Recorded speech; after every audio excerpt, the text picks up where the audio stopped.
জানাই জেলা প্রশাসনকে। কারণ হচ্ছে যে অন্যান্য বারের মতো এবার ক্যালেন্ডারের নীতিমালা এবং তারিখ বেঁধে দেয়নি। আমরা হ্যাপি এবং আমরা চাষি হিসাবে এবং ব্যবসায়ী হিসাবে খুশি হয়েছি যে আমরা আসলে চাঁপাইনবাবগঞ্জ প্রতি বছরের ন্যায় আমরা কিন্তু পরিপক্ত আম ছাড়া বাজারজাত করি না। কিন্তু আরেকটি বিষয় যদি দেখা যায় যে পরিপক্ত আমের ওজন কিন্তু বেশি হয়। কারণ হচ্ছে আনম্যাচুরেট আম ভাঙলে এই যে আমটির ওজন হবে 200 গ্রাম, ম্যাচুরেট আম ভাঙলে ওই আমটি কিন্তু ওজন চলে আসে 300 গ্রাম। এই ক্ষেত্রে আমরা কিন্তু লাভবান এবং আমরা বিশ্বাস করি যে আমাদের চাঁপাইনবাবগঞ্জের আম সারা বিশ্বে সাড়া ফেলেছে এবং বাজারজাতের ক্ষেত্রে একমাত্র এই চাঁপাইনবাবগঞ্জের আম সুস্বাদু এবং মিষ্টি। এটার উদ্দেশ্যে সেটাই বলবো যে এখনও আপনারা যারা বাইরে অন্যান্য ডিস্ট্রিক্টের আম খাচ্ছেন সেটা পরিপক্ত কিনা আপনারা খেয়ে বুঝতে পারবেন। আপনারা কেউ প্রতারিত হবেন না। চাঁপাইনবাবগঞ্জের আম এখনও বাজারে আসে নাই। চাঁপাইনবাবগঞ্জের আম জুনের ফার্স্ট উইকে আমাদের বাজারে আসবে।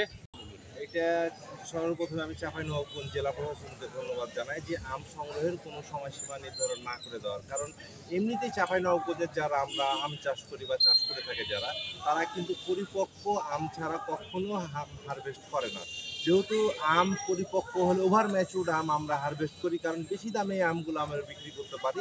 তো সেই ক্ষেত্রে আমাদের এখানে আমের ক্যালেন্ডার করার কোনো প্রয়োজন পড়ে না।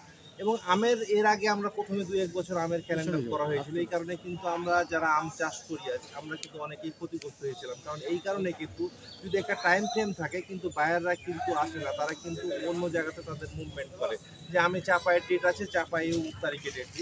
এর কারণে কিন্তু আমরা আম চাষ করি যারা কয়েক বছর কিন্তু এটার কারণে আমরা ক্ষতিগ্রস্ত হয়েছি। তো আপনারা জানেন যে প্রতি বছরের মতোই যেহেতু পুরো দেশবাসী তাকিয়ে থাকে আমাদের চাঁপাইনবাবগঞ্জে আমের সুমিষ্ট আমের জন্য, তো প্রতি বছর না এবছরও কিন্তু আমের ক্যালেন্ডার আমাদের হয়নি। জেলা প্রশাসন সহ আমরা চাষি এবং আপনাদেরকে নিয়ে বসা হয়েছিল। আম পাকলেই যেহেতু আমরা পারি আর কি, তখন বাজারজাত করি। এবারও তাই হচ্ছে এবং আশা করা যায় যে অন্য বছরের তুলনায় যে ওয়েদারের যে কন্ডিশনগুলো আছে, আশা করা যায় এই মাস শেষে আর কি, মানে মে মাসের শেষ সপ্তাহে হয়তো আমাদের স্থানীয় কিছু গুটি আম আসতে পারে, সাথে গোপালভোগ আসতে পারে।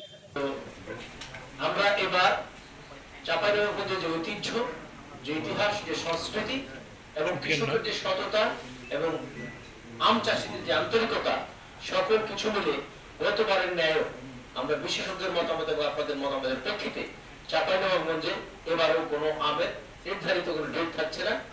শুধু আম পরিপক্ক হলেই কৃষক সেই আমটি ভোগের জন্য বা ইয়ার জন্য বাজারে আনার জন্য, বিক্রির জন্য এটি প্রস্তুত করবেন এবং আম তখন পারা হবে। এটি আমরা মাঠে কঠোরভাবে মনিটর করব।